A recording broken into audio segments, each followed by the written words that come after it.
He, a skeptical tycoon, doubted goodness. She, a young teacher, the target of mockery from wealthy parents. During an anonymous visit, Jonathan witnesses Gabriella being humiliated. He sees her passion, intelligence, and integrity. He courts her, but her insecurity explodes. "Jonathan, stop, I'm inferior. I'm just a poor teacher. You deserve someone from your world." The phrase strikes Jonathan. He sees the purity of her heart and with teary eyes reveals that he loved her and that her dignity meant everything to him. Watch this story to the end. You'll be amazed. If you enjoy love stories, romance, subscribe to this channel, leave a comment. We post videos like this every day. Continuing, the rain hammered against the windows of PS 78, located in a low-income neighborhood of the Bronx, New York. Gabriela Suarez adjusted her glasses and sighed as she watched the drips forming on the ceiling of her classroom. At 29, she had grown accustomed to the adversities of this public school, where she had been teaching for 6 years. But that didn't make things any easier. "Miss Suarez, the leak is dripping on my desk," complained Michael, one of her 8th grade students. "Let's reorganize everyone. Michael, can you sit up front for now?" Gabriella replied with a patient smile, even as she felt the familiar tightness in her chest. It was always like this, improvising, adapting, performing miracles with next to nothing. Wearing a faded light blue blouse and a denim skirt she'd bought on clearance 2 years earlier, Gabriella didn't care about her simple appearance. Her brown hair was pulled back in a practical bun, and her only indulgence was the red lipstick she always wore, a gift from her mother on her last birthday. For her, what mattered was the sparkle in her students' eyes, when they finally understood a math equation, or when they discovered that they had the potential to go beyond the expectations the world had for them. "Miss Suarez, my mum says you're too young to be teaching math," commented Amanda, a 14-year-old student. Gabriella chuckled. "And what do you think, Amanda? I think you explain things better than any old teacher I've ever had." That kind of recognition was worth more to Gabriella than any salary. The daughter of a construction worker and a cleaning lady, she had earned her degree in mathematics through hard work, working during the day and studying at night. She supported her mother, who was unemployed, and also helped her younger brother with his studies. Her teacher's salary barely covered basic expenses, but she couldn't imagine doing anything else. Meanwhile, 200 miles away, in the penthouse of an office building in Midtown Manhattan, Jonathan Valmont analyzed financial reports from his imported mahogany desk. At 40, he had built an empire that began with a small educational technology company and expanded into investments in various sectors. His Valmont Holdings was synonymous with success and innovation in the American market. Jonathan ran his hand through his dark hair, lightly graying at the temples, and looked out the panoramic window that offered a privileged view of the city. He wore an impeccable Italian suit, and his Swiss watch was worth more than the annual salary of many Americans. But behind the image of success, there was a man deeply distrustful of human intentions. "Mr. Valmont," said his secretary Maria, entering the office, "the meeting with the board of the Education for All Foundation has been rescheduled for tomorrow." Jonathan nodded, without taking his eyes off the report. The foundation was one of his philanthropic projects, a way of giving back to society some of what he had achieved. But even his charitable actions were filtered through intermediaries. He rarely got directly involved, preferring to keep his distance from people who might benefit from his generosity. "Maria, cancel all meetings for Thursday. I want to make a site visit to the schools that are on the list to receive our investment." "All of them, sir? Shall I schedule them with the principals?" "No, I want unannounced visits. I need to see the reality, not a performance staged to impress me." His distrust was the result of years of superficial relationships. Women who were only interested in his bank account, friends who appeared when they needed favors, family members who only contacted him in financial difficulties. Jonathan had created an almost insurmountable barrier around himself, protecting himself from the constant disappointment that people caused him. On the following Thursday, a strange coincidence of fate would cause these two worlds to collide. Jonathan, discreetly driving his black BMW through the streets of the Bronx, was looking for PS 78. He had chosen that school because of its low test scores. He wanted to understand if it was really worth investing in public education or if it was just money thrown away. Gabriella, at that very moment, was leaving the school carrying a stack of tests to grade at home. The rain had stopped, but the ground was still wet and slippery. Concentrated on thoughts about how she would pay the overdue electricity bill, she didn't notice the puddle in front of her. The fall was inevitable. The tests scattered across the wet sidewalk, mixing with the mud. Gabriella felt tears burning her eyes, not from the physical pain, but from the frustration of seeing her students' work destroyed. It was at that moment that Jonathan, stopped at the red light right next to her, witnessed the scene. Something in her expression of despair touched him in an inexplicable way.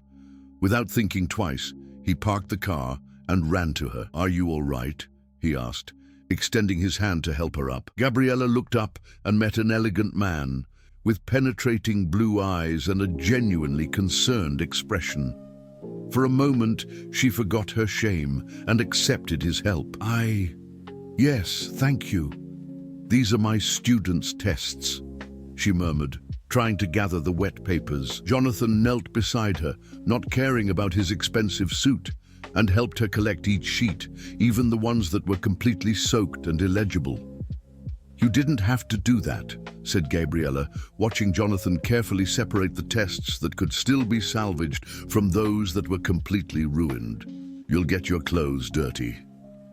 Jonathan raised his eyes and met hers. There was something in those brown eyes that intrigued him, a mixture of wounded pride and genuine gratitude that he rarely saw in the people around him. "Clothes can be cleaned. Your students' work is more important," he replied, surprised by his own sincerity. Gabriella felt her heart race. She wasn't used to kindness from strangers, especially men who clearly didn't belong in her world. Everything about him screamed upper class, from the impeccable haircut to the watch that gleamed discreetly on his wrist. "Are you a teacher?" Jonathan asked, noticing the textbooks that had scattered along with the tests. "I am. Math," she replied, trying to wipe the mud from her hands with the tissue she carried in her purse. "And you? Do you work around here?" Jonathan hesitated. Something prevented him from revealing who he really was. Maybe it was the way she looked at him, without calculating interest, without the disguised hunger he was used to seeing in people's eyes when they discovered his identity. "Something like that. I work with educational projects," he said, technically not lying. "What a coincidence." Gabriella smiled for the first time since she had fallen. "I work there." She pointed to the school behind them. PS 78. Jonathan's heart skipped a beat. It was exactly where he intended to make his visit. Can I give you a ride home? You have a lot to carry, and you seem to be in pain from the fall." Gabriella looked at the BMW parked on the corner and felt a chill in her stomach. The difference between them was stark. She with her simple and stained clothes, he with his natural elegance. For a moment she imagined what people would say if they saw her getting into that car. "No, thank you. I live nearby. I can walk." "Are you sure? It's no trouble at all." "I'm sure," she replied, more curtly than she intended. Reality was setting in. Men like him weren't interested in women like her unless they wanted something in return. Jonathan noticed the change in her tone and stepped back slightly. He knew this reaction well. It was the same distrust he himself felt towards people, but coming from her it hurt in a way he couldn't explain. "All right, well, it was a pleasure meeting you. Gabriella Suarez?" "Jonathan," he replied, purposely omitting his last name. "I hope you can salvage those tests." "Some I can. The others, well, I'll have to give a new assessment." They stood there for a few more seconds, as if neither of them really wanted to say goodbye. Finally, Jonathan stepped back. "See you later, Gabriella. See you later." He returned to his car, and she walked along the sidewalk towards the bus stop. Jonathan watched her in the rearview mirror until she disappeared from sight, feeling a strange sense of loss. In the following days, Jonathan couldn't get Gabriella out of his head. There was something about her that fascinated him. The way she had thanked him for his help without exaggeration, how she had politely refused his offer of a ride, the genuine concern for her students' work, even in the midst of her own difficulty. She was so different from the women in his social circle who saw every masculine gesture as an opportunity for advantage. Gabriella, on the other hand, found herself thinking about the blue-eyed stranger at unexpected moments. During classes, while grading the tests she had managed to save before going to sleep. There was something about his attitude that intrigued her. The way he had knelt in the mud, without hesitation, how he had looked at her as if he really saw her, not just her social condition. But whenever these thoughts arose, she quickly pushed them away. Men like that weren't interested in poor teachers from the periphery. He had probably already forgotten about the episode. A week later, Jonathan made a decision that surprised even himself. He told Maria to cancel his morning meetings and drove back to the Bronx. This time, he parked in front of the school and went inside. The principal, Mrs. Davis, almost fainted when he introduced himself. Jonathan Valmont, the Jonathan Valmont in her school. She quickly called an emergency meeting with all the teachers. Gabriella was in the teacher's lounge preparing material for the next class when Mrs. Davis came in breathless. "Everyone, you won't believe it. We have a very important visitor today. Jonathan Valmont from Valmont Holdings is here to see our school." The name didn't mean anything to most of the teachers, but Lisa, who taught English, widened her eyes. "The billionaire? The owner of that huge technology company?" "Exactly. And he wants to talk to some teachers about our teaching methods. Gabriella, can you represent the math department?" Gabriella felt her stomach turn. She didn't like these kinds of situations, where she had to impress important people. She always felt inadequate, too aware of her limitations. "I don't know if I'm the ideal person, Mrs. Davis. Maybe Mr. Johnson." "Nonsense! You're our best math teacher. Let's go." When Gabriella entered the principal's office and saw Jonathan sitting there, elegant as always, her world stopped. His eyes met hers, and she saw the same surprise reflected in his gaze. "This is our teacher, Gabriella Suarez," introduced Mrs. Davis, oblivious to the tension that had settled in the room. Jonathan stood up, extending his hand formally. "Nice to meet you, Miss Suarez. What an interesting coincidence." Gabriella shook Jonathan's hand firmly, trying to disguise the nervousness that swept over her as she realized that this kind man who had helped her in the rain was none other than one of the wealthiest businessmen in America. Her mind raced in 1,000 directions. Why hadn't he said who he was? What was he doing here? And mainly, what would he think of her now that he knew where she worked? "Mr. Valmont would like to learn about our teaching methods, especially in the area of mathematics," explained Mrs. Davis, practically vibrating with excitement. "Perhaps you can talk while I get some coffee." "Of course," replied Jonathan, without taking his eyes off Gabriella. "Miss Suarez, would it be possible to see your classroom?" Gabriella nodded, still processing the situation. They walked through the hallways in silence, passing the peeling walls and the posters made by the students. She felt increasingly embarrassed by the contrast between his world and hers. "Why didn't you tell me who you were?" she asked when they arrived at her classroom, closing the door behind them. Jonathan sighed, leaning against the teacher's desk. "Why do you think?" "I don't know. Maybe because you knew I would feel inadequate?" "On the contrary," he said softly. "It was the first genuine conversation I've had in years. When people know who I am, they change. They pretend to be what they're not. They say what they think I want to hear. You were real." Gabriella crossed her arms, a defensive posture that Jonathan immediately recognized. "And now? What do you expect from me? A presentation about how underprivileged we are and how much we need your charity?" The harshness in her voice surprised him, but also sparked his curiosity. There were wounds there, layers of protection that she had built up. Actually, I hope you'll show me how you managed to perform miracles with so few resources, he replied honestly. I saw the results of your students in the reports. Amidst so many negative indicators, your class stands out. Gabriella blinked, disconcerted. You researched me. The school, but yes, your name appeared several times in the performance reports. For an hour, she led him through the school, showing the creative adaptations she made, explaining how she transformed simple materials into effective teaching tools. Jonathan watched her fascinated, not only by the clever solutions, but by the passion she radiated when talking about education. Do the parents participate in school activities? He asked when they stopped in the courtyard. Gabriella's face closed off slightly. Some do. Others, well, some think that teachers like me don't have much to offer. What do you mean? She hesitated, then decided to be frank. Last week we had a parent-teacher conference. Raphael's mother commented loudly enough for me to hear that it was a shame the school couldn't get real teachers, just these poor girls who have nowhere else to work. The anger that flashed through Jonathan's eyes was intense and quick.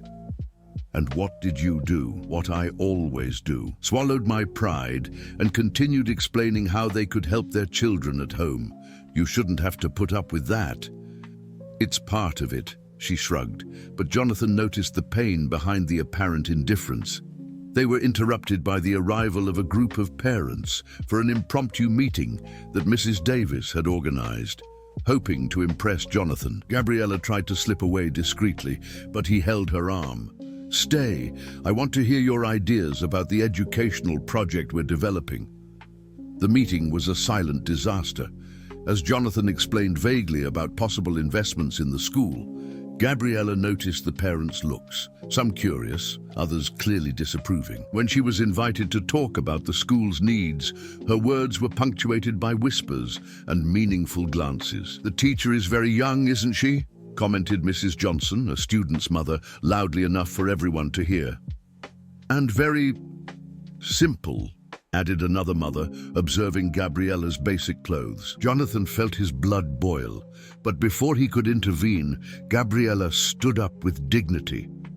Excuse me, she said, leaving the room with her head held high. The meeting continued for a few more minutes, but Jonathan barely paid attention to the parents' words.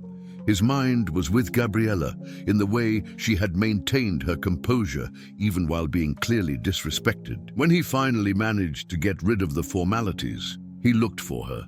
He found her in her classroom, organizing papers with mechanical movements, clearly trying to distract herself. Gabriella, come in, she said without looking up.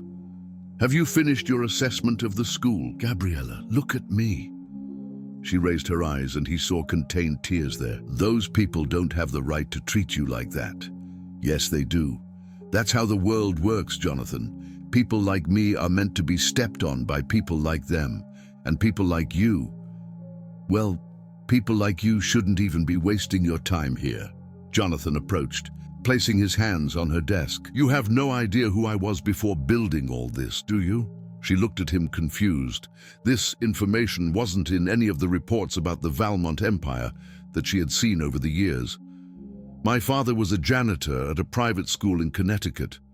My mother, a seamstress. I studied with a scholarship, and every day I heard comments about the janitor's son who shouldn't be there. Gabriella's eyes widened. That's why you never talk about your family? That's why I understand every word those parents said. And that's why I know they are completely wrong about you. The silence that settled between them was filled with a new intimacy. Gabriella felt as if she was seeing Jonathan for the first time. Not the untouchable billionaire, but the boy who had been humiliated and had transformed that pain into fuel for his achievements. Why did you tell me this? She whispered. Because you need to know that I understand. And because it's been a long time since I found someone who makes me want to be honest. Gabriella's heart beat faster. There was something in the way he looked at her that made her feel seen, valued in a way she hadn't experienced in years. But along with that feeling came fear. Fear of misinterpreting things, fear of getting hurt, fear of not being enough for a man who could have any woman in the world. "Jonathan, she began, but was interrupted by Mrs. Davis's abrupt entrance. "Ah, there you are.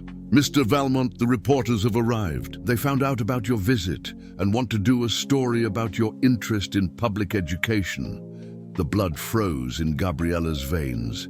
Reporters meant exposure, and exposure meant that everyone would know that Jonathan Valmont had spent the afternoon talking to a poor teacher from the periphery.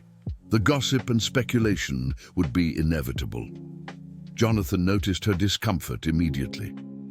"Mrs. Davis, would it be possible to use the back exit?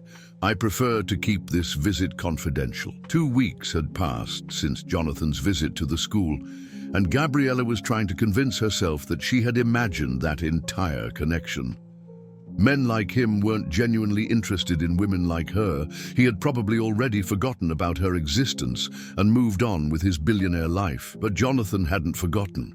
On the contrary, he found himself thinking about Gabriella constantly, remembering the way her eyes sparkled when she talked about education, the dignity with which she had endured the humiliations, the raw honesty in every word she said. He had initiated a discreet investigation into the school's history and discovered that, in the last 3 years, exactly the time that Gabriella had been teaching math to middle school students, the college acceptance rate had tripled among her students. It was a rainy Thursday when fate forced a new encounter. Gabriella was leaving the school carrying a heavy box with teaching materials she had bought with her own salary when she heard shouts coming from the side street.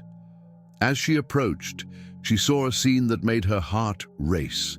3 men were cornering an older woman, clearly trying to steal her purse.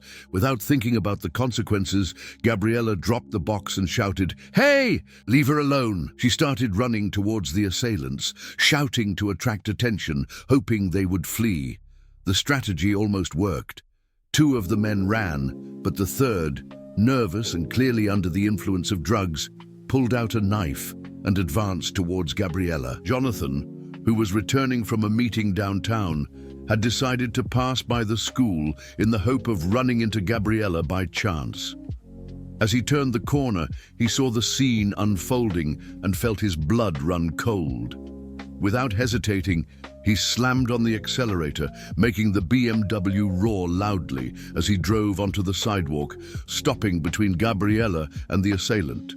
"Get in the car, now!" he yelled, opening the passenger door. The man with the knife, surprised by the unexpected arrival of the car, hesitated for a second, enough time for Gabriella to jump into the vehicle. Jonathan immediately accelerated, getting them out of there. Only when they were several blocks away did Gabriella start to tremble. The adrenaline was wearing off, and the reality of what could have happened hit her like a punch in the gut. "Are you crazy?" Jonathan exploded, stopping the car at a gas station. "You could have been killed!" She needed help," Gabriella stammered, her hands shaking violently. Jonathan looked at her, pale, in shock, but with her chin raised in a stubbornness that he was beginning to know well. Something broke inside him. Without thinking, he pulled her into his arms. "Don't ever do that again," he whispered against her hair. "Don't ever scare me like that again." Gabriella allowed herself to be embraced for a few seconds, feeling safe for the first time in weeks. But then reality hit her again, and she pulled away. "Jonathan, what are you doing here? You said the visit was a one-time thing." He ran his hands over his face, clearly struggling with something internal. "I lied. I've been coming back here several times, hoping to see you." "Why?" "Because I can't stop thinking about you." The confession came out more raw than he intended. "Because in 40 years of life, you're the first person who's made me question everything I think about human relationships." Gabriella felt her heart race dangerously. "Jonathan, don't say anything yet. Let me take you home first. You're still in shock." Gabriella's home was in a modest housing complex, very different from the upscale neighborhoods that Jonathan frequented. When he stopped in front of the small 3-story building, she felt even more aware of the distance between their worlds. "Thank you," she said, her hand already on the door handle. "Gabriella, wait." She turned to face him, and what she saw in his eyes took her breath away. There was an intensity there, a vulnerability that she had never seen before. "What happened today made me realize something," he said slowly. "When I thought I might lose you, it was like my world was collapsing. You barely know me. I know enough to know that you're too brave for your own good, that you have a heart bigger than the entire country, that you're the most genuine woman I've ever met." Tears began to form in Gabriella's eyes. "Jonathan, stop. You can't say these things." "Why not?" "Because you're Jonathan Valmont. You're on the list of the richest men in the country, and I'm just a poor teacher who lives in a 2-room apartment with her unemployed mother." Jonathan got out of the car and walked to her side, forcing her to look into his eyes. "You think I care about that? You should care. Your world cares. My world is full of empty and self-serving people. You think I prefer that?" Before Gabriella could answer, he held her face between his hands. "Can I ask you a question?" She nodded, mesmerized by the intensity of his gaze. "Do you feel it too, this connection between us?"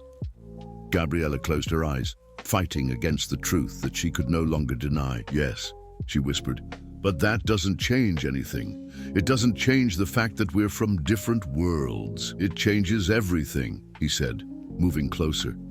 "Because now, I know I'm not crazy." And then he kissed her. It was a gentle kiss at first, almost hesitant, but when Gabriella responded, completely lost in the sensation of being in his arms, the intensity increased. All the tension of the last few weeks, all the denied attraction, all the connection they had been feeling materialized in that moment. When they finally separated, both were breathless. "Gabriella," he murmured, resting his forehead against hers. "This is crazy," she whispered, but didn't pull away. "And I know it's going to be a problem. I know. It shouldn't be happening. But it is," he said, looking deeply into her eyes. "And for the first time in my life, I don't care about the consequences. The problem is that they should care." Because at that exact moment across the street, Patricia Miller, mother of one of Gabriella's students and a known gossip in the neighborhood, was taking pictures with her cell phone, hardly believing what she was seeing. Jonathan Valmont, the billionaire, passionately kissing the poor teacher from the public school. In less than 24 hours, those photos would be on social media. In 48 hours, they would reach the newspapers. And in 72 hours, both of their lives would change forever. But at that moment, lost in each other, they could only think about how much they had waited for that feeling of completeness that they had finally found. The photos first arrived on social media like a fire spreading quickly through dry grass. Gabriella woke up on Saturday with dozens of messages on her cell phone, some out of curiosity, others out of support, but most loaded with venom and judgment. "Gabby, have you seen what they're saying about you on Facebook?" asked her mother, Mrs. Rose, entering the room with her cell phone in hand and a worried expression. Gabriella took the phone and felt her stomach turn. The photos were in all the neighborhood residence groups, shared with comments ranging from mockery to moral outrage. "Look at the poor teacher taking advantage of the billionaire," read one comment. "She must be pregnant, that's the only explanation," said another. "What a shame for our community, this sellout woman," added a third. But the worst was yet to come. On Sunday morning, Jonathan called her with a tense voice. "Gabriella, I need to see you urgent." They met at a discreet coffee shop downtown. Jonathan was different, tense, with dark circles under his eyes. He clearly hadn't slept well. "It came out in the gossip column of the Sunday Times," he said, sliding the tablet across the table. Gabriella read with growing horror. Billionaire Jonathan Valmont, 40, known for his romantic discretion, was caught in an intimate moment with a public school teacher, Gabriela Suarez, 29.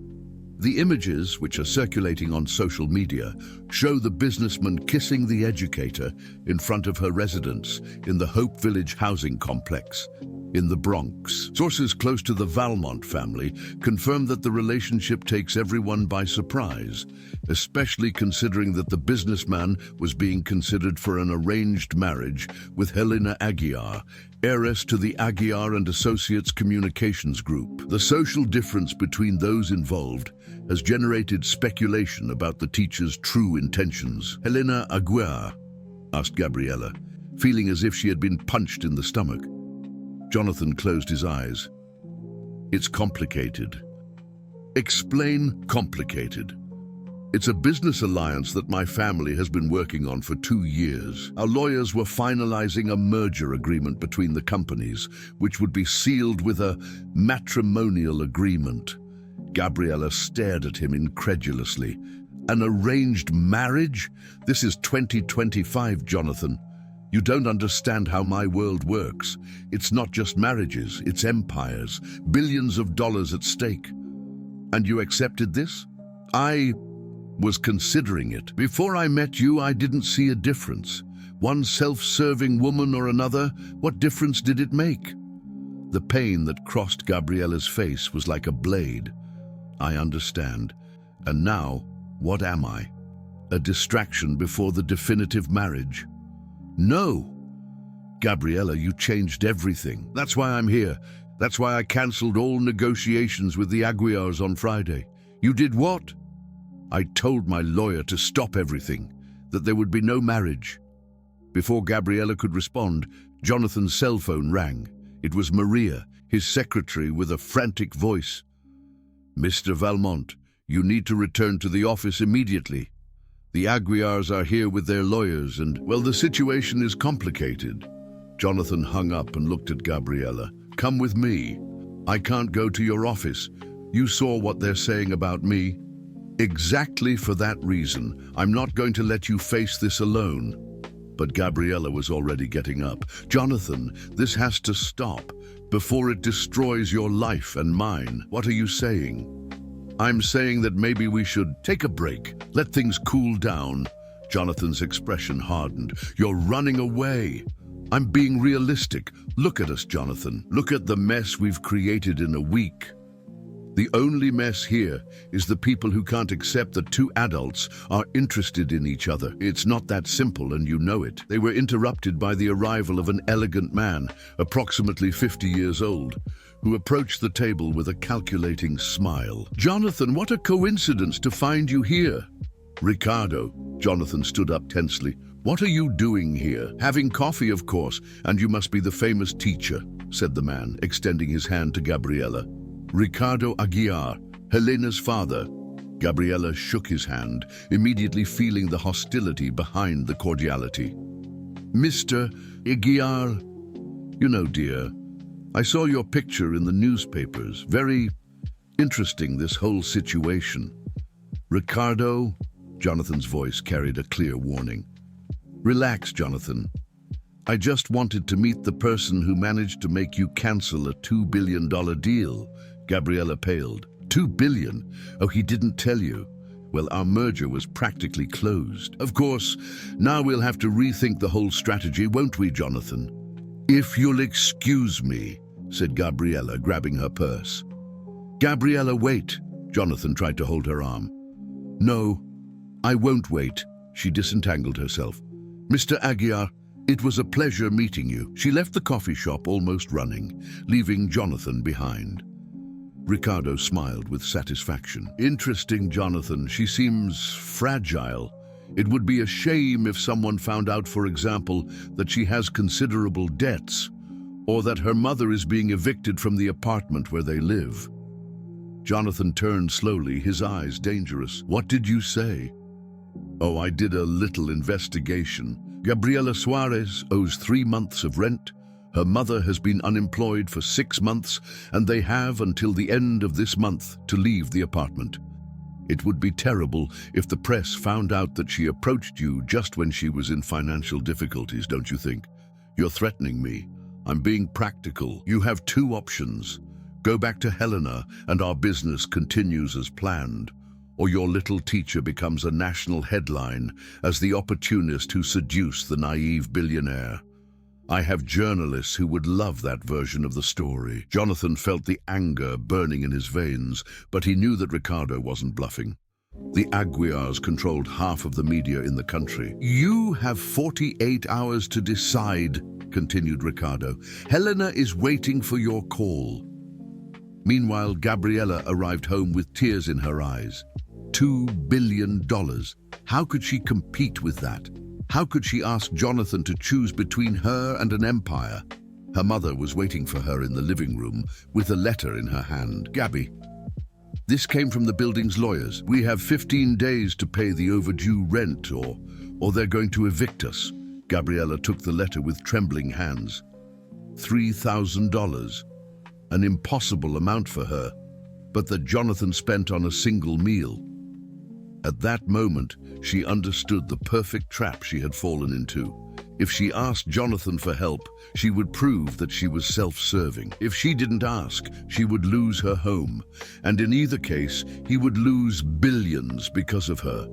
As much as it hurt, she knew what she had to do. On Monday morning, Gabriela woke up with her decision made. She had spent the entire weekend thinking, crying, trying to find a way out that wouldn't destroy Jonathan's life. But there wasn't one. $2 billion, hundreds of jobs, an empire built over decades. All of that weighed more than any feeling they could have for each other. She called Jonathan at 8 in the morning. Gabriela, thank God I've been trying to talk to you since yesterday. We need to talk about what Ricardo said. That's what I'm calling about, she interrupted, forcing firmness into her voice. Jonathan, I've thought better about all this. What do you mean? I mean that maybe he's right. Maybe I approached you for the wrong reasons. The silence on the other end of the line was deafening. Gabriela, look at me. You're lying. I'm not lying. I need money, Jonathan. My mother and I are going to be evicted, and you appeared in my life like a gift from heaven. Stop. Stop right now with this ridiculous charade. It's not a charade, she yelled, letting some of the real pain leak into her voice. You think it's easy being poor. You think I didn't think about all the advantages of being with you? Jonathan didn't respond immediately. When he finally spoke, his voice was unrecognizable. If that's what you want, fine. I'll deposit the money you need today. Consider our situation closed. Jonathan, but the call had already been disconnected. Gabriela threw herself on the bed and cried like she hadn't cried since she was a child. She had just destroyed the only chance at true love she'd ever had in her life. But at least Jonathan would be safe. He would go back to Helena Aguiar, maintain his empire, and she would just be a footnote in his biography. What she didn't know was that Jonathan didn't believe a single word of what he had heard. He knew Gabriela too well. He had seen the purity in her eyes, the way she had touched him, how she had responded to his kisses. There was no pretense there. She was lying to protect him, and he knew exactly from whom. But before he could confront Ricardo Aguiar, the situation exploded in an even more devastating way. On Tuesday, the headline of The Morning News blared, "Gold Digger Teacher, Gabriela Suarez's True Intentions." The article was a complete massacre. It revealed Gabriela's debts, her mother's unemployment situation, the family's history of financial difficulties. Even worse, it contained statements from sources close to her, suggesting that she had purposely approached Jonathan during the visit to the school, that she had faked the accident with the tests in the rain, that she had a calculated plan to seduce the billionaire. Gabriela Suarez, 29, is described by neighbors as an ambitious woman who has always shown interest in wealthy men, said a particularly cruel paragraph. Co-workers report that she used to make comments about getting a rich man to get out of poverty. The statements were obviously fabricated, but they sounded convincing to those who didn't know her. Gabriela arrived at school that morning and found a hostile environment. The looks of the other teachers varied between pity and disapproval. Some parents had called the principal, demanding that she be fired. "Gabriela," Mrs. Davis called her in the hallway, "we need to talk." In the principal's office, Mrs. Davis avoided looking directly at her. "Gabby, you know that I have always valued you as a teacher. But?" Gabriella already knew what was coming next. "But the situation is unsustainable. We have parents withdrawing their children from the school, others threatening lawsuits. The Department of Education called. They want you suspended until the situation normalizes." "Mrs. Davis, you've known me for 6 years. You know who I am." "I know, dear, but sometimes knowing isn't enough when the pressure comes from above." Gabriella cleared her desk in silence, ignoring the whispers of her colleagues. When she left the school, she found a small group of reporters at the door. "Miss Gabriella, is it true that you plan to seduce Jonathan Valmont? What is the amount of alimony he's going to pay? How does it feel to be called a gold digger?" She passed them without answering, protecting her face with her purse. At home, the situation was even worse. Mrs. Rose was in the living room crying, surrounded by neighbors who were trying to console her. "My daughter isn't what they're saying," sobbed her mother. "She's always been a straight, hard-working girl." "Calm down, Rose," said Mrs. Smith from next door. "People like to talk anyway. It will pass." But Gabriella knew it wouldn't pass. This kind of scandal would follow her forever. In the afternoon, Jonathan appeared at the door of the apartment. He was different. His face tired, his eyes hard, but determined. "We need to talk," he said when she opened the door. "We have nothing to talk about." "Gabriella, I know you lied on the phone, and I know why. You don't know anything. I know that Ricardo Aguiar orchestrated all this, the false articles, the invented statements, the pressure on you." Gabriella felt the tears burning her eyes. "And what does that change? Even if it's a lie, people believe it.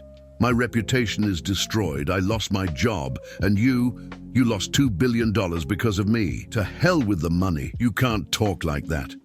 It's your empire, Jonathan. It's your whole life. My whole life is here, standing in front of me, trying to protect me even while being destroyed in the process." Gabriella shook her head, the tears falling freely now. "It doesn't matter, Jonathan. Even if you forgive me, even if you ignore the money, how are we going to live? I can't work at any school. You're going to be questioned by all your partners. Your family is going to hate me forever." Then we run away. We leave the country. We start from scratch somewhere else. And you're going to blame me for the rest of your life, for having destroyed everything you've built. "I love you, Gabriella." The statement fell between them like a bomb. It was the first time he had said those words, and they arrived at the worst possible moment. "I love you too," she whispered, and seeing him smile through the tears almost broke her resolution. "That's why I can't do this to you." She entered the apartment and closed the door, leaning against it while listening to Jonathan knocking on the other side. "Gabriella, open the door." "We haven't finished talking." "Yes, we have, Jonathan, for your sake and for mine. I'm not going to give up on you. Then I'm going to give up on both of us." The silence that followed was worse than all the screams. Finally, she heard his footsteps moving away, and she knew she had succeeded. She had lost the love of her life, but had saved him in the process. That night, Jonathan returned to his empty penthouse and looked at the city through the panoramic window.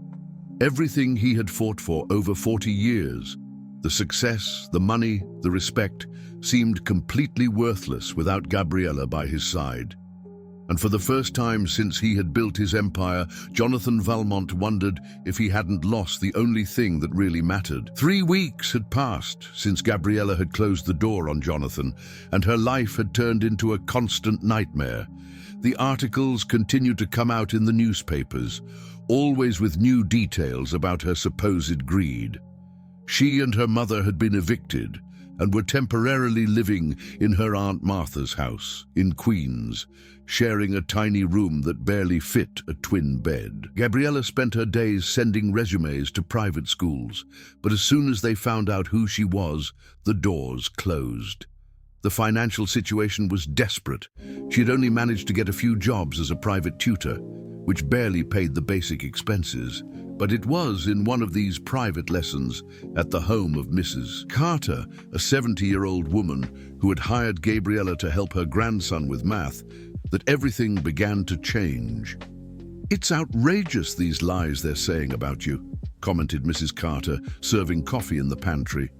"I know a gold digger when I see one, and you definitely isn't one." "You're very kind, Mrs. Carter, but..." "No buts. You know who else thinks that? My daughter Carla. She's an investigative journalist at the New York Times. She was outraged by the articles about you." Gabriella raised her eyes, interested for the first time in weeks. "Carla said that the sources for the articles are all anonymous or clearly fabricated. No serious journalist would publish that without checking. Someone with a lot of power is behind this campaign." "Mrs. Carter, I can't get involved in any more controversies.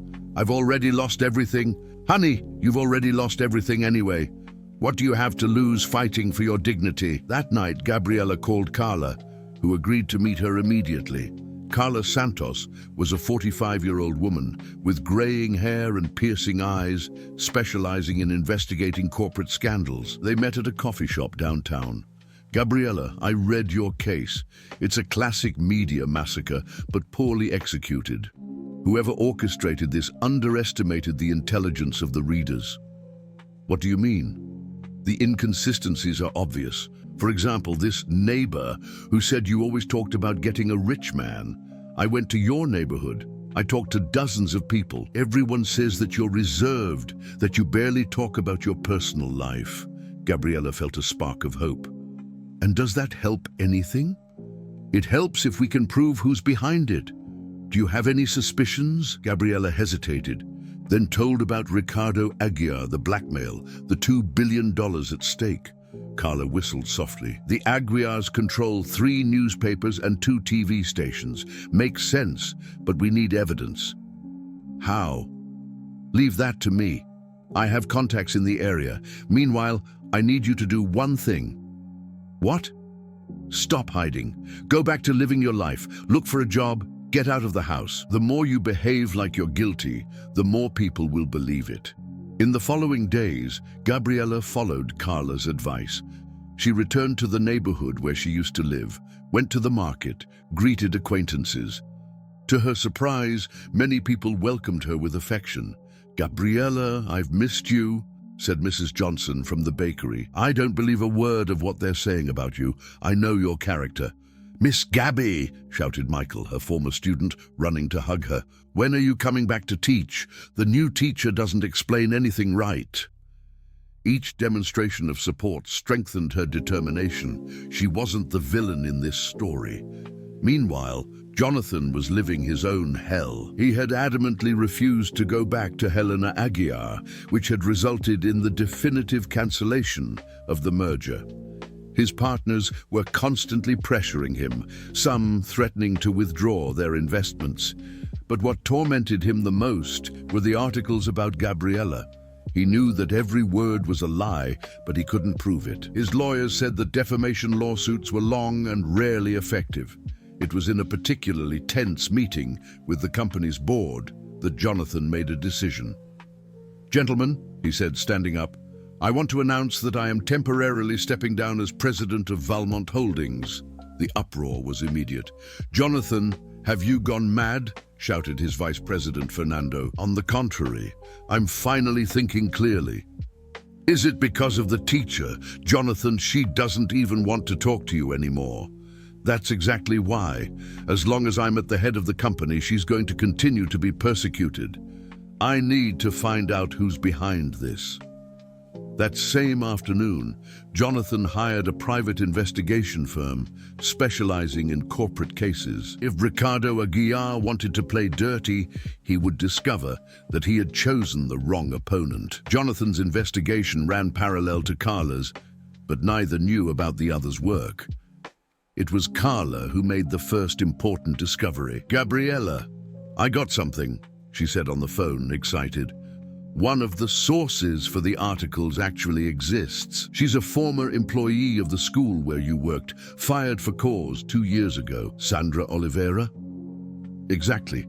And she received $10,000 in her account on the same day that the first article about you came out. How did you find that out? I have my methods, but Gabriella, there's more. This Sandra was contacted by an intermediary, someone who works for the Aguiars. Gabriella's heart raced. Do you have proof? I'm putting it together, but we need something more, something that proves Ricardo Aguiar's direct involvement. Meanwhile, Jonathan's investigators were discovering the same web of lies, but from another angle. They found suspicious payments, phantom consulting contracts, a public relations firm specializing in crisis management that had been hired by the Aguiars specifically to neutralize threats to family reputation. The missing piece came unexpectedly. Maria, Jonathan's secretary, called him in a panic.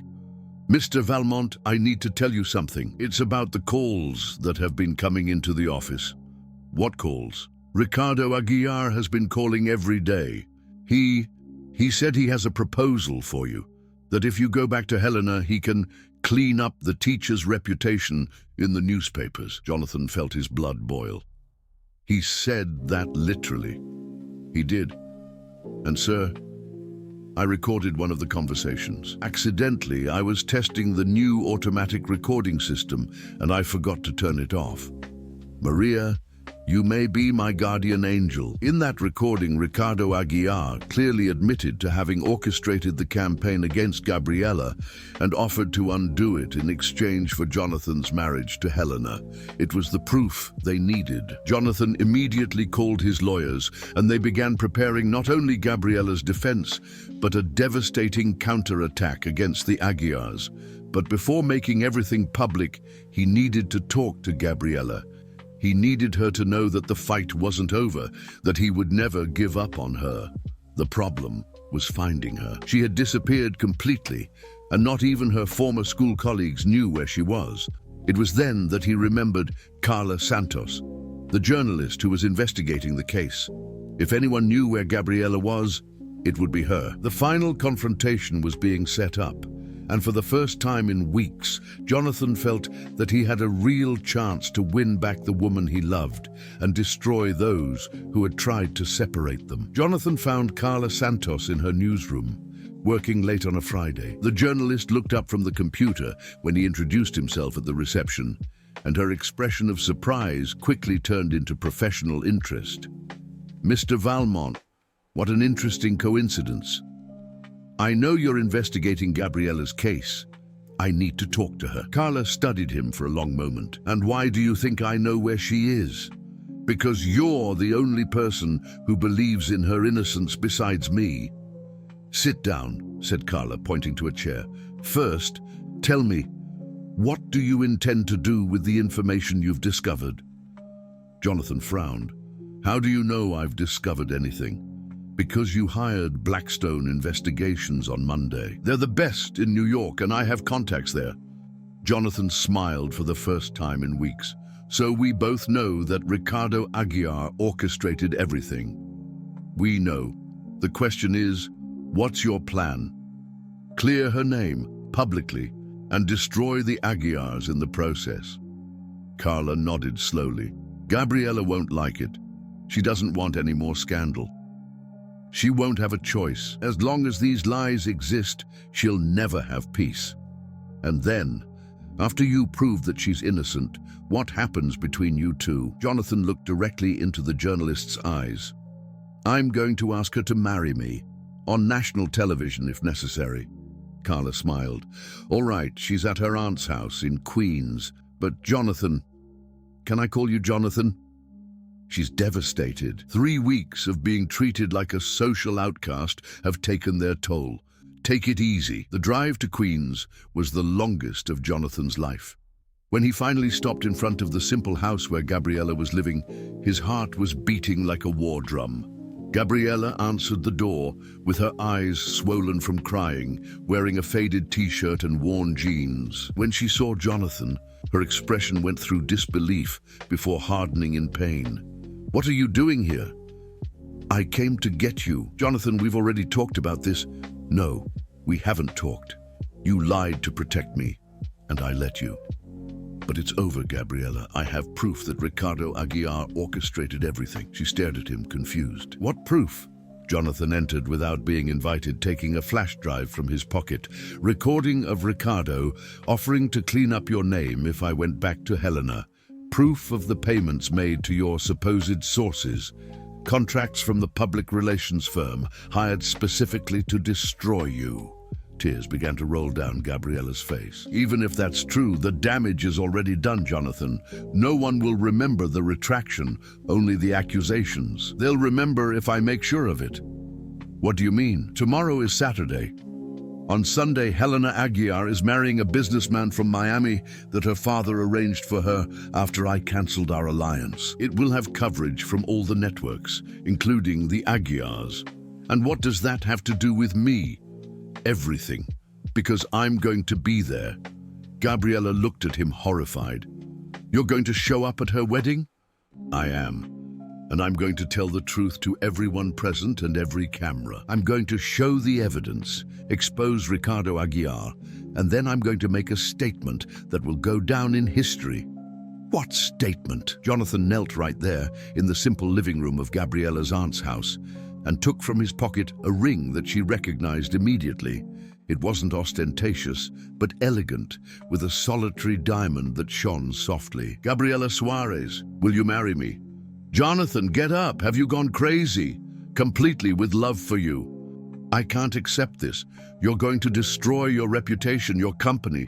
My company is worth $2 billion. You are priceless. Jonathan, Gabriella, listen carefully. I spent 40 years building an empire of money and power, thinking that that was success. Then I met a brave teacher who taught me that true wealth isn't measured in a bank account. If marrying me means losing everything I've built, so be it. We'll rebuild together. And if I say no, then I'm going to make the statement anyway. I'm going to clear your name because you deserve it. And then I'm going to spend the rest of my life trying to prove that you're the love of my life. Gabriella looked at that powerful man kneeling in front of her, offering her not only a ring, but his whole life, and finally understood that true love sometimes requires courage to accept, not just to give up. Yes, she whispered. Yes, I accept. Helena Aguiar's wedding was being broadcast live when Jonathan appeared at the venue. The commotion was immediate. Security guards ran to stop him. Guests whispered in panic. Cameras turned to him. I have a statement to make, said Jonathan into the microphone that a reporter extended to him. It's about an injustice that I can no longer tolerate in silence. And then to the entire country, he told the whole truth. He showed the recordings, the receipts, exposed every lie told about Gabriella. His voice was firm, his eyes shone with determination. Gabriela Suarez is the most honest woman I have ever met in my life, he said, looking directly at the cameras. And she is also the woman who has just agreed to marry me. Not because she needs my money, but because miraculously she loves me despite it. Ricardo Aguiar tried to approach the microphone, but was restrained by the party's own security guards, who had recognized the gravity of the situation. 3 days later, all the newspapers that had defamed Gabriella published complete retractions. Ricardo Aguiar was indicted for defamation and conspiracy. Valmont Holdings, far from being harmed, saw its shares rise after its CEO's public demonstration of character, and Gabriella returned to teaching, not in the public school, but in the new educational foundation that Jonathan created specifically for her to run, offering free quality education for children from the periphery. 6 months later, they were married in a simple ceremony in the same school where they had met. Mrs. Rose cried with happiness as she watched her daughter walk to the makeshift altar in the courtyard, surrounded by the students who adored her. We did it, whispered Jonathan as they exchanged vows. We did what? Asked Gabriella, with tears of joy in her eyes. Prove that love has no social class, that a pure heart is worth more than all the empires in the world, that sometimes, when two people truly love each other, they can change the world. And as the children threw flower petals over them, Gabriella knew that she had found not only the love of her life, but her place in the world. Alongside a man who had learned that true wealth is not kept in vaults, but multiplies when it is shared with those who really matter, they built together a new kind of empire, an empire of love, education, and social justice. And they lived to prove that when love is true, it not only overcomes all obstacles, but transforms the lovers into better people than they ever dreamed of being.